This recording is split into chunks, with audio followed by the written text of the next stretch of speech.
Welcome back to AnewZ. Let's start by examining how the Ukrainian diaspora is responding to the Washington talks and what implications this may have for Kiev's next moves. U.S. President Donald Trump hosted Ukrainian President Volodymyr Zelensky alongside several key European leaders for high-level talks on Ukraine.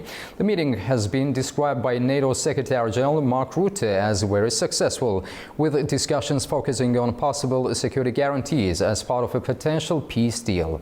But how are these developments being viewed from a Ukrainian perspective, especially within the broader diaspora community? To help us understand this, I'm joined by Maria Dmitriev-Kapenyak, President of the Ukrainian Congress Committee of America, Illinois Division. Maria, thank you for joining us. Thank you for having me once again. Maria, first of all, how significant was the Washington meeting from a Ukrainian perspective? It is very successful. We have been communicating with members of the Ukrainian delegation, and they are very optimistic, and they're calling it a great success, which is gives us hope. And we are hoping for the peace because, as you know, no one wants peace more than Ukrainians, especially in Ukraine, but here abroad as well. Maria, President Zelensky sat down not only with President Trump, but also with several European leaders. What message do you think Kiev takes away from this? As much as we were frustrated and disheartened by the meeting on Friday, by so-called summit that took place in Alaska, there was also hope in that for us because we saw the backlash in the American society against the meeting with Putin. And it's not just Ukrainian diaspora. Americans of different descent, Americans have been outraged by that meeting, by hosting someone that is well-known war criminal on the U.S. soil.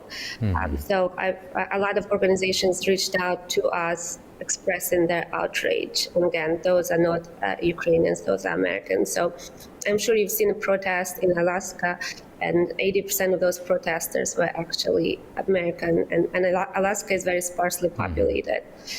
So it's not just public outrage, it's a media outrage, it's outrage among politicians as well. The way how Russian president, who is condemned war criminal, is being treated. So that gave us hope that society, American public, and I'm sure European public is outraged that Putin cannot win this war. And I'm sure that what really united European leaders and brought them to United States, seeing what it could end up with, that this would not be an actual peace, but maybe temporary ceasefire and capitulation, frankly speaking, because if Ukraine is giving up territories, that is not really peace, that's capitulation, and that is losing everything that Ukrainian defenders have been dying and fighting for all this time, for 3.5 years. So diaspora is very hopeful going forward. The coalition is of the willing, as so-called coalition of European leaders. That is exactly what we were hoping for, that this will be a wake-up call, that they have to be a little tougher, they have to act more decisive, they have to bring to the table, to the negotiating table, as we saw yesterday, a lot more that could help Ukraine with security guarantees. And security guarantees is the key word here. We're not talking about assurances like it did happen with Budapest Memorandum. Assurances is just a promise of something, but that does not have a legal way to be enforced. So security guarantees is a legally binding obligations that countries take on. And if that treaty is violated, then there be consequences. There must be consequences, not just an outrage and words. So I'm very hopeful, and we're very hopeful that the word security guarantee is dominating this conversation at this point. Maria, in your view, is Washington positioning itself as the main broker for a potential peace deal, or do Europeans still play an equally critical role? I think the Europeans just played and playing equally critical role in bringing and continuing these negotiations in the right direction. If not for their coalition of the willing, Ukraine would not have strength to uphold it on our own. So the fact that we see European leaders and NATO secretary sitting and coming along with President Zelensky and Ukrainian delegation is a huge help and strength. And again, I know they do want peace for Ukraine, but they also want peace for Europe, right? Because it is on the European continent. And they do have a knowledge of Putin. They've met with him multiple times, as opposed maybe definitely more times than President Trump did and the new administration. So they know his master manipulating plans. They know that the agreements that will be signed are not worth the ink that it's written with. So the hope is that, that this coalition was brought together as an extra strength, and everyone is very serious now about ending this war and about bringing justice and lasting peace. So how do you assess President Zelensky's diplomatic strategy during this visit? Did he achieve what Ukrainians expected from him? Again, the war is still going on, so I guess the end goals are yet to be seen. But the goals for this meeting specifically, as I understand, went very well because Ukraine is not conceding territories. We are asking for full exchange of prisoners of war, of all the prisoners, including civilians and journalists that are on occupied territories and in Russian prisons right now. They were talking about thousands of people that are tortured. So that is not negotiable. That must be done as a first step. And then really stopping the bombing, freezing at least the war where the current line is, the front line is. That is also on the negotiating table. And we see as these talks went on, Ukraine was bombarded over and over again. So that just underscore how serious Putin is about ending this war, and he is not.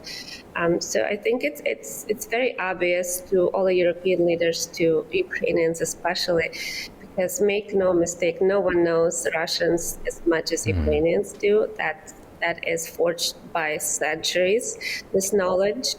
And so negotiating with Russians without Ukraine is really putting yourself on the weaker side, because you don't know your opponent as much as you could know should you have Ukrainian at the table. We don't know what exactly went on Friday meeting, what was promised by President Putin, but we know he is a master manipulator, and he somehow projected the strength that Russia has, which is not exactly the case here, because if Russia were strong enough, this war would not drag for 3.5 years. The plan was he wants to reach the initial objectives, right, of his so-called the operation. The initial objectives were to stop expansion of NATO. Well, guess what? The Finland has joined NATO. The Sweden has joined NATO. It's been expanded, and so that's there's no return on that. So talking about initial objectives, that is punitive. That is pointless at this point, because they're not going to be met. We have to start from the scratch, and Putin is not as strong as he projects. That's why he's afraid of these sanctions that unfortunately are still not imposed. The bill that is in Senate right now. Maria, from your perspective, what should be Ukraine's next steps following these Washington talks? Projecting strength, talking about our strong sides, which there are a lot, especially military technology, the advancement of that. Again, Ukraine is fighting this war with mostly military technology. Of course, there are a lot of Ukrainians that are dying and being injured, wounded every day in this fight. But the front line right now is, most of it is not manpowered but technology-powered, which is huge. No one has military technology of specifically the drones, the land drones, the air drones as well developed, and there's a lot more development in the pipes compared to Ukrainians. So Ukraine has a lot to bring to the table in exchange for the knowledge and testing it all. So Ukraine has been strong in that regard. Also, Ukrainian people, again, they were underestimated to start with, as Ukraine was projected to fall in a few days. Ukrainians are willing to fight and die if needed, but hopefully not in this fight against Russian evil occupation, and this is the existential fight for survival. So that's our people are really our strong side, because even if agreements are reached but not ratified by the people of Ukraine, this is not going to last. Maria Dmitriev-Kapeniak, President of the Ukrainian Congress Committee of America, Illinois Division, thank you so much for joining us today and for sharing the Ukrainian perspective on these critical talks. Thanks a lot. Thank you very much for having me.